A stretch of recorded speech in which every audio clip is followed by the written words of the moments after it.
Hi guys, so it's Aziz and just want to share with you my thoughts on the iPhone 6 and the 6 Plus. First of all, I want to mention about the leaks. We got to see the phone more or less how it's going to look exactly. Obviously not the aluminum design, but the button placement, the thickness, etc. of it. So yeah, I wasn't really surprised when I saw the phone in the event. So I'll just go through the design and the specs, and then at the end I'll just discuss with you my thoughts of it. I've just got my laptop in front of me just so that I don't slip up on the specs, etc. So in terms of design, I actually like the design. It's not my best. I think the iPhone 5C was the best in terms of design. I prefer the side being flat. Obviously, Apple probably opted for a curved side to make it more easy to handle, especially now because the size of the device is bigger. So I can see why it sort of reminds me of the iPod Touch and the Sony Xperia Z3 because of the round size. Anyway, it's going to be available in three colors, so space gray, gold, and silver. I would have preferred a white version and a black version, but that's what Apple have opted for. In terms of capacity, they've got rid of the 32 gigabyte, so they've got 16 gigabyte, 64 gigabyte, and 128 gigabyte. Hopefully, the 64 gigabyte is cheaper now, so it should be more easy to get. In terms of weight and dimension, I'm not going to go into the specific exactly what not, but I would just say that the iPhone 6 Plus, is 172 grams, and the iPhone 6 is 129 grams. So the screen size and the display, so this is where the main difference is between the two devices. So the iPhone 6 Plus is 5.5 inch and the iPhone 6 is just 4.7, so you can see which one's gonna compete with which devices. So the Plus is gonna compete with Note, etc., and the iPhone 6 is gonna compete with M8, HTC M8, the Samsung Galaxy S5, etc. So it's a full 1080p on the Plus. It's got 1920 by 1080p, which gives it a 401 pixel PPI, and on the iPhone 6 the resolution is 1334 by 750, giving it a PPI of 326. So they've got a full Retina HD displays. In terms of processing speed, they both got the same processor, A8 processor with an M8 core processor, and it's also got a 64-bit architecture like the iPhone 5S.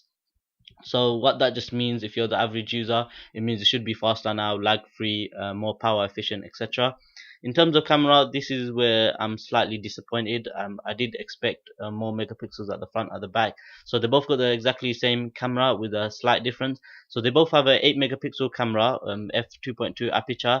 The Plus has optical image stabilization. The iPhone 6 does not have that, and they've also got the two-tone flash from the iPhone 5S.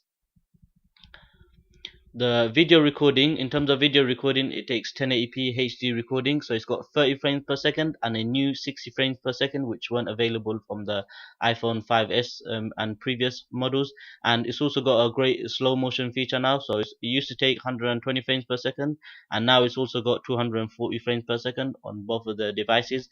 In terms of front facing camera or the FaceTime camera, it's got 1.2 megapixel, just like the previous iPhone 5S. It takes 1280 by 960, aperture 2.2, and 720p resolution video. So I was actually video recording. I was actually expecting a 1080p because it's out on the LG G3. They've got a new feature called burst mode. Basically, it's pretty self-explanatory. It takes a lot of pictures from the front-facing cameras simultaneously. In terms of wireless connectivity, etc., they've got all the previous bands, and all the previous connectivity options. Now they've got a new NFC, and they spent about roughly half an hour talking about Apple Pay. So Apple Pay is basically a new thing where you can pay through certain in certain retail stores and supermarkets in America at the moment. So you use your Touch ID, your fingerprint, and NFC, and you can pay for certain stores. Now I want to just tell you my thoughts on it. So first of all, the curved size, I would have preferred a flat side, but like I said, they probably opted to do the curved side, so it's more easy to handle. In terms of camera, I was expecting a 4K camera. Well, in terms of recording at least, I would have expected a 4K camera at the front. At the back, and a 1080p recording at the front. And I would have expected more megapixel on both of them. Maybe on the rear one at least 12 megapixels, and at the front maybe 2 or 3.2 megapixels.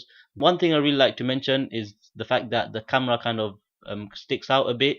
So when you're laying it flat on a table or any surface, it's gonna get scratched. I understand that it's sapphire, so it's really strong glass. I would have preferred them to make a slightly bigger phone, so make it slightly thicker, not make the camera protrude, and maybe a bit more battery. My conclusion, I think the device is great. I think the screen size is obviously going to be one of the main selling point, and the fact that they offer 128 gig models now. So yeah, that's my thought, guys. I think Apple could have done slightly better. I don't think they done as good as they could have, and the event was slightly shadowed by the watch, which I do like. But maybe I'll leave that for a separate video. Anyway, guys, that's my thoughts on the iPhone 6 and the 6 Plus. Thanks for watching. Do share this video with your friends and family, and hope you enjoyed the video. Thanks for watching. Like, comment, subscribe, and I'll see you in the next one.